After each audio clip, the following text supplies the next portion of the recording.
Bonjour à tous, je suis très ravi, je suis très content de vous retrouver sur cette nouvelle vidéo où nous allons parler clairement comment utiliser l'indicateur ou comment l'installer d'abord. Et puis après, nous allons voir comment saisir des opportunités avec cet indicateur très puissant. Alors, pour commencer, le terminal MetaTrader 5 il apparaît comme ça lorsque vous l'ouvrez. Rassurez-vous que vous avez au départ d'abord ouvert votre terminal MetaTrader 5 avant d'installer l'indicateur. Alors, nous allons chercher le fichier qui contient l'indicateur que nous vous avions envoyé. Par exemple là, supposons que c'est vous, votre indicateur est sur le bureau. Alors, vous allez juste aller sur le fichier qui contient l'indicateur. Vous allez double-cliquer là-dessus et vous verrez que l'indicateur va aller s'ajouter sur la liste de vos indicateurs. Vous pouvez voir là-bas, c'est écrit Capital Plus. Donc, notre indicateur a été bien installé. Alors, ici, qu'est-ce qui se passe? Vous allez, deuxièmement, là c'était premièrement, comment installer l'indicateur. Deuxièmement, vous allez maintenant télécharger le fichier historique de 3 ans pour adapter cela à votre indicateur. Qu'est-ce que vous allez faire? Vous allez partir sur voir, vous allez sur symbole et vous allez partir sur barre. D'accord? Et ici, comme vous pouvez le voir, c'est écrit M1. D'accord? Vous allez cliquer juste à côté de cette flèche. Sur cette flèche, vous sélectionnez Daily. Vous allez encore venir ici sur la date. La première zone des dates, vous allez sélectionner votre date en retard de 3 ans. Vous reculez jusqu'en 2020, le 1er janvier. Le premier, vous cliquez et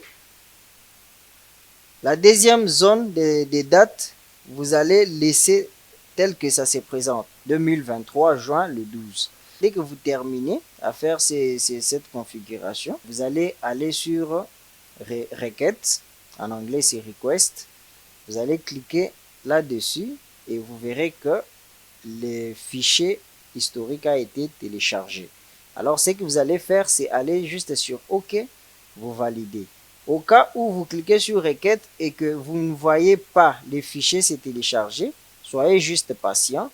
Vous pouvez soit encore recliquer sur requête. Vous recliquez encore pour la deuxième fois. Il faut que les fichiers arrivent à se télécharger. Parce qu'il y a d'autres machines qui ont un peu peut-être des problèmes de performance ou quelque chose comme ça. Le fichier, ça peut traîner et bon, il faut juste être patient. Alors, vous cliquez sur OK. Et puis c'est tout. Vous allez maintenant venir sur l'indicateur qui a été installé.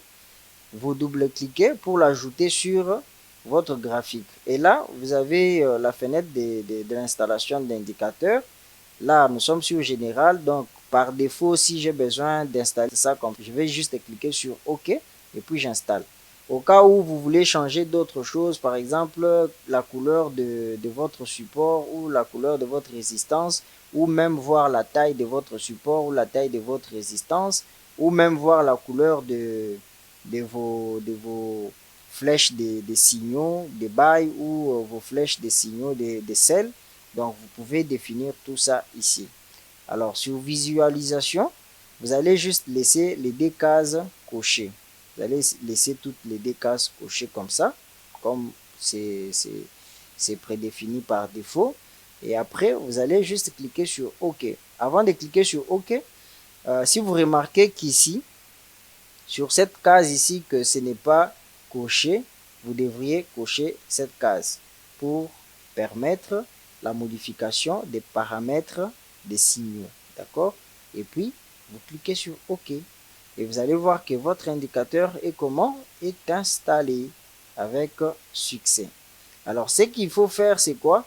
Il faut juste actualiser l'indicateur. Pour l'actualiser, vous allez juste, comme on était sur M30, vous allez juste reculer sur M15 et puis vous rentrez sur M30. Ou sinon, vous pouvez aller sur H1. Là, c'est H1. Bon, vous pouvez laisser sur H1 ou soit vous pouvez mettre ça sur M30. Donc, ça sera à votre goût. Alors, maintenant, ça, c'est juste comment installer l'indicateur. D'accord? Et la deuxième des choses que nous allons voir, c'est maintenant comment saisir des opportunités avec cet indicateur. Alors, nous allons commencer d'abord par vous signaler que l'indicateur vient avec ces deux lignes que vous voyez. Une ligne qui est au-dessus de votre graphique et une ligne qui est en dessous de votre graphique. La ligne qui est au-dessus de votre graphique, c'est la ligne de résistance. C'est la ligne qui détecte les zones de résistance. La ligne qui est en dessous de votre graphique, c'est la ligne de support. Comme notre indicateur est conçu sur la stratégie des cassures et des cassures de résistance ou de support, alors bon voilà, c'est pour cela vous allez remarquer que à chaque fois nous sommes sur une cassure, l'indicateur vous donne soit un signal d'achat ou un signal de vente. Vous pouvez remarquer par exemple ici sur le premier signal.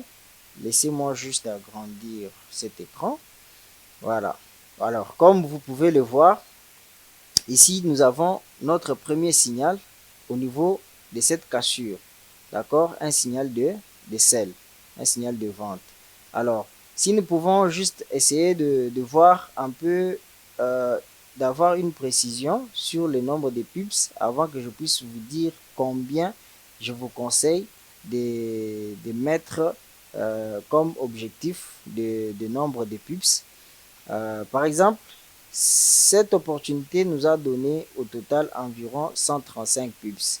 Mais moi, je vous conseille toujours d'avoir un objectif pour avoir des trades toujours gagnants. Alors, ici, avec ce signal, on a eu au total 135 pips. Mais moi, je vous demande, je vous conseille, je vous recommande de viser toujours 100 pips, entre 10 pips à 100 pips. D'accord? Donc, si votre objectif est à 20 pips, vous n'allez jamais rater une opportunité, vous n'allez jamais clôturer une position en perte. Si vous visez un objectif à 50 pips, vous n'allez jamais manquer votre objectif. Si vous visez un objectif à 100 pips, vous n'allez jamais manquer votre opportunité. Comme par exemple là, on a dit que depuis depuis le début de ce signal jusqu'à sa fin, comme on peut le voir, c'est environ 157 pips, quelque chose comme ça. Alors, si votre objectif est sur 100 pips, d'accord? Il suffit juste que cette bougie puisse aller jusqu'à ce niveau et puis vous faites 100 pips. Vous voyez? Si votre objectif est à 50 pips, il suffit juste d'arriver à ce niveau et vous faites 50 pips.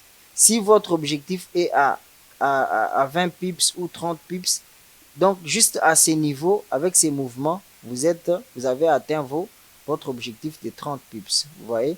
Donc vous n'allez jamais rater une opportunité. Alors, on peut passer au signal suivant. Ce signal, c'est un signal de buy qui a été généré à la cassure de ces supports à la hausse. D'accord? Et directement, lorsqu'on calcule, là, c'est environ 200 pips. 200 pips, si votre objectif est à 100 pips, vous voyez que vous aurez dû faire vos 100 pips juste à ces niveaux. Vous aurez dû faire vos 100 pips. Si vous êtes à 50 pips, vous aurez dû faire vos 50 pips juste avec ces petits mouvements. Vous voyez, vous êtes à 50 pips. N'oubliez pas, nous sommes sur H1 comme time frame. Vous voyez? Alors, comme vous pouvez le voir, partout, ça marche pareillement, ça marche correctement. À chaque fois, vous avez un signal. Là, vous avez ce signal qui est parti juste là. Et après, vous avez eu l'autre signal de sell qui est parti juste là. Vous voyez? C'est environ 675 pips.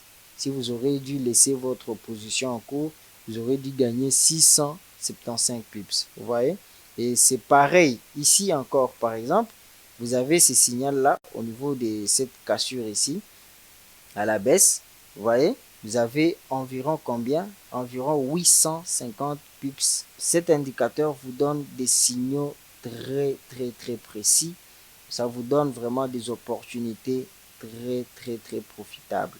Alors, à chaque fois que vous allez avoir un signal, vous aurez toujours quelque chose à gagner. Par ces signaux de buy, bien que vous pouvez voir que c'est vraiment tout petit, c'est environ 82 pips. Si votre objectif est à 50 pips ou 40 pips ou combien, vous aurez dû déjà atteindre votre objectif. Vous voyez, cet indicateur vous fournit vraiment des signaux très stables.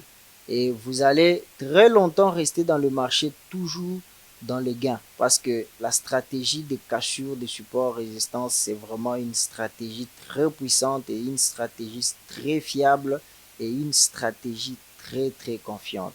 Alors, vous pouvez voir ce signal ici, pour finir, c'est le signal de 10 heures juste.